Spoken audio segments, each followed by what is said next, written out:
Welcome back to the We Live It podcast. We're live here at Cooper's Barbecue in historic stockyards of Fort Worth. Joined today by the co-host Casey Mabry and elite livestock representative Beaver Yoder out of the Panhandle of Florida. I was trying to say the name of the town, but I would mess it all up. But I want to thank everybody for joining us today. And Casey, it's been a little bit since we've sat down and visited. Looks like y'all had a pretty good show here the other day. The girls, y'all weren't, where was y'all at, San Antonio or somewhere? Yeah, they were down. There's a little prospect show down around New Braunfels. Our friend Jay Dudley puts it on. He was actually my meat judging coach in college, and so we go down there and support it. All the money that he gets from that, he gives back to the kids at the major stock shows and then like their district show at the sale. But it's always good to get down there. Yeah, it was a fun time there. But. What was the deal with the piñatas? I mean, how did all that work out? So Jay, he's from that area, and he's got. He's just, like he speaks fluent Spanish. He's just super involved in that culture, and he bought a couple piñatas. They were actually made in Mexico, and he sent one of his guys down to Laredo to pick them up. And then he said, "Hey, if you're mad at the judge, we're going to have a piñata at the end, and I guess you can just take all your anger out on that piñata." So it was actually a pretty neat deal. It was a life-size piñata, like big as the Hereford Bull behind you. It was big. It was pretty cool. It got a little violent because you stuck a bunch of little kids around there. Whenever that piñata busted, they jumped in, and like all the 18-year-old kids, because all of them were chasing – the little kids were chasing Starburst, and the bigger kids were chasing $20 bills. Cash, the cash. So, well, that's good. That's good. Yeah, but a lot of stuff's changed since then, man. So last time we were here, the market was a little bit set back, and then there's a lot more optimism out there today that we've got. But it's been good. Yeah, it looks like this deal's trying to do it again today. So I mean, we got a little over 9,000 head on there today. So if you want to tune in at 11 o'clock, we start at 11 o'clock sharp. We got a lot of good yearlings. We got a lot of supplemental lots that weren't on our original catalog that we posted yesterday on supplemental lots. So be sure to get in there and look at those while you're at it on the searchable catalog or the bidding platform. It's on either one of them. So Beaver, we'll kind of get right into you. Kind of tell us your backstory, your family, your wife, your kids. Where you grew up, kind of what you grew up doing. Thank you, Ty. Our town is Alpha, Florida.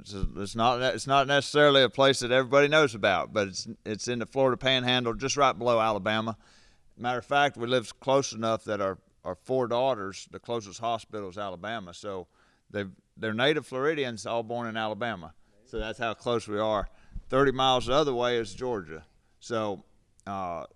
At times I graze cattle in Georgia, Alabama, and Florida, but it's all within 40, 50 miles of home. And so it's right there in that really, really unique part of the Florida Panhandle. 3 miles from the time zone change, so we live in 2 time zones constantly. Well, I bet that's fun. At everything that we do. So kind of tell us about your upbringing. You was more in the farming community, but first tell us wife, kids, kind of give us your my wife's here with me today, my wife Michelle. Didn't grow up in agriculture, and I was born and raised in agriculture my whole life, and so it's been a big transition for her. She's jumped into it, and we've got 4 wonderful daughters, and they've all been involved in agriculture. They've 3 have graduated from college with ag degrees in ag communications, ag economics, and the 4th one's in school now. So it's been a blessing to be able to raise them at home on the farm. They've been a part of the operation. They have a love for the cattle industry, the love for agriculture and advocating for those things within the industry. So it's just been a great opportunity to raise my kids in this environment. We might just to change this whole trajectory of this conversation, because you have 4 girls, he has 3 girls, I have 2 girls. There's 9 girls in between all of us. So what we probably ought to talk about is you need to give us advice. Yeah, well, the first thing, I was sitting there and I'm listening to him, and he said, "I have 4 wonderful daughters." I was like, man, he's still alive. It is survivable. I will tell you, it is survivable. Well, I'm in the mode right now where it's either fight or flight, and I'm not sure I want to do either one. Yeah. So you peek in the door whenever you come home. You know what's really interesting? I have 2 brothers and 2 sisters that don't live there on the farm. But I had 2 brothers that are not part of the operation, but they live on the farm.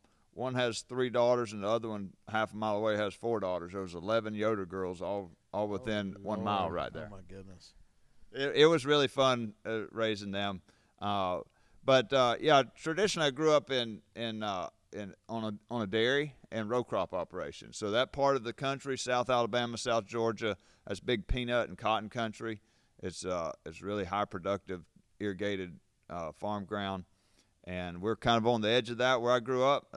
I'm very fortunate, born and raised right there, lived there my whole life, and when I was 19, I lost my dad, and I took over the operation. I've been there my whole life, and so from there, we after we lost my dad and the family, my brothers and sisters grew, and we changed, and we sold the dairy operation. I row cropped pretty big for a while, cotton and peanuts and corn, soybeans there, and really, really enjoyed that.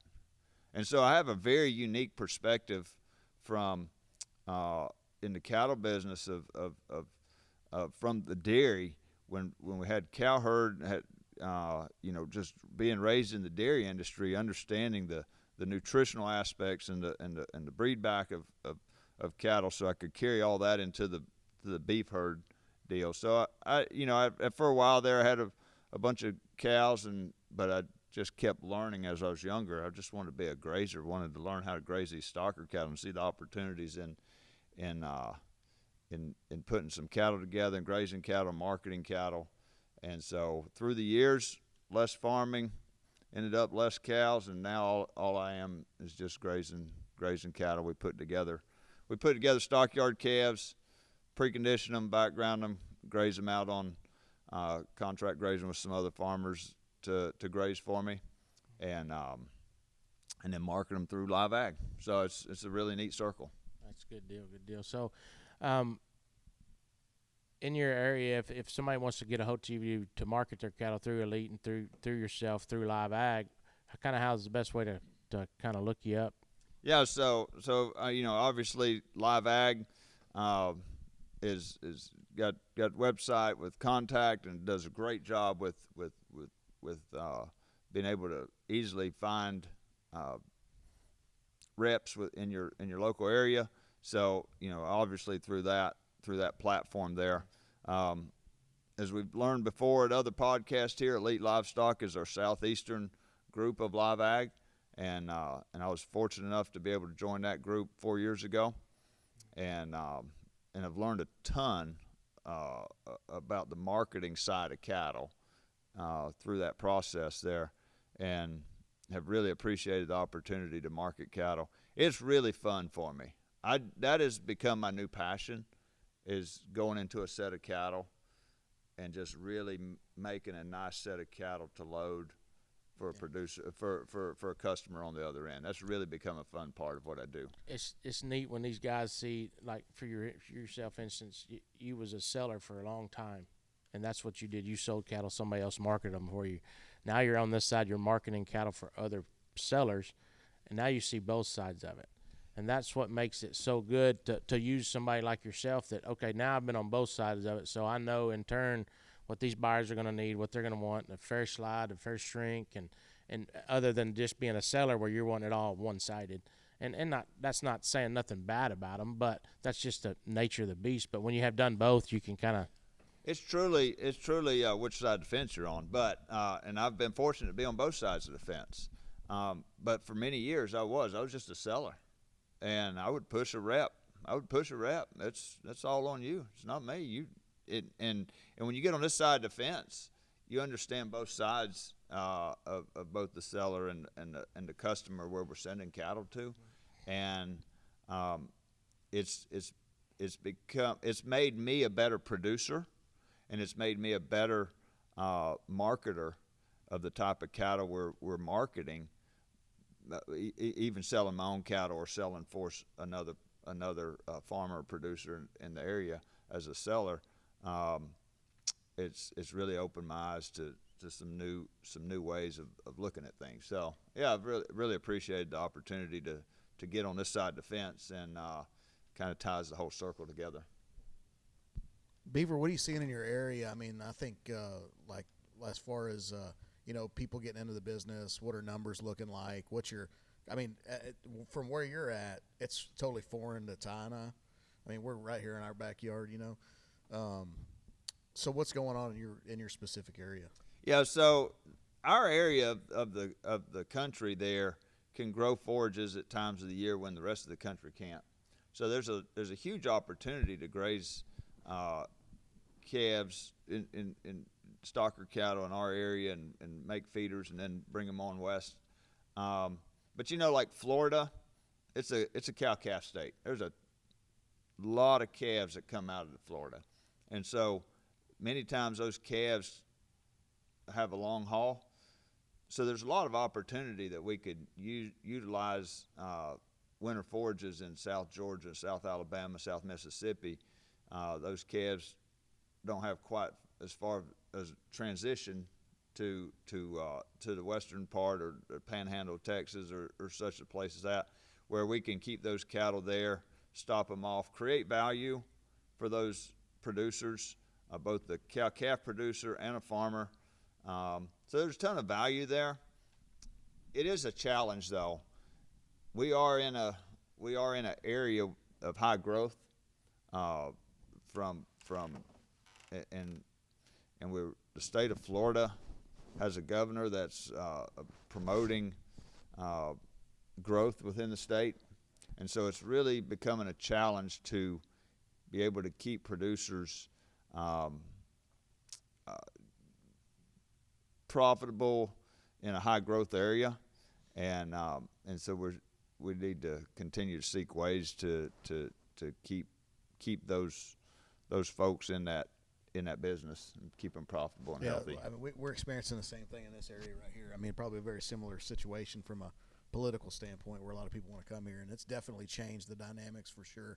So the guys that own the land benefit from it. The guys that are grazing the land or renting the ground or whatever, they're the ones that don't necessarily do that. But I did spend some time in Florida, like when I was working for Cargill and buying, we were getting cattle out of that Florida area. And one thing that I was very surprised with is, because in my mind I'm like, we grow grass in that area, there's plenty of rain, but that grass, it just pretty much kind of maintains the cows, and you really can't grow cattle on it. But so we used to take a lot of those Florida calves into the feed yards in the Texas Panhandle whenever I was working for Cargill, and then we would experience like high death loss and bad deals. So it's interesting you guys picked that opportunity up, because you can make that animal actually better and then perform there, and then it's kind of a win-win on that side. But it's interesting to kind of think through that and where your location is and how all that fits. Make a harder animal is what they can do. They can stop them calves off and make a hard true yearling and not have those health issues. Yeah, if we can, if folks like myself and other producers that do what I do, and it's a small group of folks. It's not a large industry across South Georgia, South Alabama, Florida Panhandle. It's kind of a small minority of us that do this, but there's a lot of cattle that are grazed in that manner. But because of some past issues or potential issues, we can keep those cattle closer to home. We can grow them there, and in turn it creates value for that original cow-calf producer, to be able to know that they can stay closer to home, they can get hardened up, make a good hard true yearling, and then they can go on to the next phase. Yep. What you also are big involved in the Florida Cattlemen, so kind of tell us what your role is there. You're in part of the leadership role there. Yeah, thank you. A few years I'll be incoming president. We have a very unique method in the Florida Cattlemen Association, and it's not a hard and fast rule, but there's a method that we all come along in succession over 6 years' time, and part of the leadership, and work your way up to the president of the association. The unique part of that is afterwards, we rely on our past leadership for guidance, almost like a grandfather figure, and so there's a very big leadership camaraderie within the state of those that are coming up, and then those that have been out of the leadership, and we constantly are continuing to stay abreast of the issues within the state. So it's been a really unique opportunity for me. I'm up in the Panhandle. The larger operations are down in Central Florida, South Florida, and a few years ago, a couple of the past presidents came to me and said, "Would you consider doing this?" And so, wow, a farm kid from North Florida, that's kind of out of the norm. And so it's I'm very appreciative of the association and the membership that would put that kind of faith in what I could bring. Well, that's pretty cool, man. That's neat to have people that are involved with us, that are involved in different industry affairs and stuff like that. Because we got to stay involved, and if we want to mold or shape the future of this industry, we have to stay involved and have our inputs there. So, those of us that are in production side of this, we're so busy. We're so busy, but it's really important from a political standpoint. We have once a year we have what we call Boots on the Hill. We go to Tallahassee, and we just have the big gathering of all of us from Florida, just producers, and we meet with every individual senator and state representative across the entire legislature in the state of Florida. And we send a group and we send a package, and it's just amazing what that involvement does for the state. If not, it will be a dying industry really quick. Yeah. Well, we thank you for that. Thank you for all you do. Kind of start wrapping things up here. Thank you for being on with us. Thank you for being involved with LiveAg and for everything you do in Florida for us. In case you want to kind of give a little market update before we get going here. Yeah, I mean, you think back to a couple of weeks ago, there's been a lot of things that have changed. We had an announcement that we were going to lose a packing plant, a couple of weeks ago, and it looked pretty rough, right? There's lots of different things that are looming out there that are trying to knock this market down. But you know what, man? This thing's resilient. It's fighting back. It's good. It's strong. Market's up big again today. Cash markets in the north, as we're talking, last night into this morning, 225 up to 228, up into pushing maybe even 230 in the north. Southern market's probably going to be higher than that in my mind. Northern markets, there's a handful more bigger cattle laying around there, and so that's why you're seeing this premium to the south. As far as anything else, anybody's guesses on this Mexican border deal, I mean, I think everybody's eyes are on that, and I think any kind of rumor or whatever you get out there starts to have some impact on that. And it's anybody's guess, like I said. So we're not trying to speculate on any kind of rumors or what's going to happen there. But things are good, man. I'll tell you this rally that we've seen in the last 2 weeks has been the strongest rally we've seen in cattle. Does that surprise you? Mm-hmm. I mean, I know where we were a month ago, where we were sitting here, and man, these things are, there's a lot of uncertainties, but it's strong. It's firing on all cylinders right now for sure.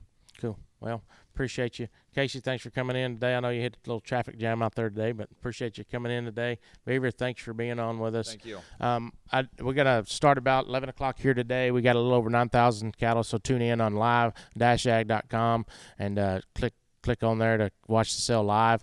I do want to let you know that next Tuesday we have an equipment auction. That's December 16th. It goes live at 10 a.m. You can get on there right now and browse and bid, but we will do a virtual live closeout at 10 a.m. on December 16th for our equipment people. So thank everybody for joining us in social media land.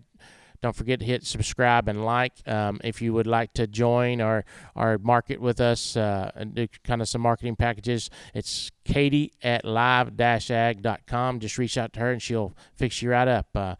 God bless, and we live it.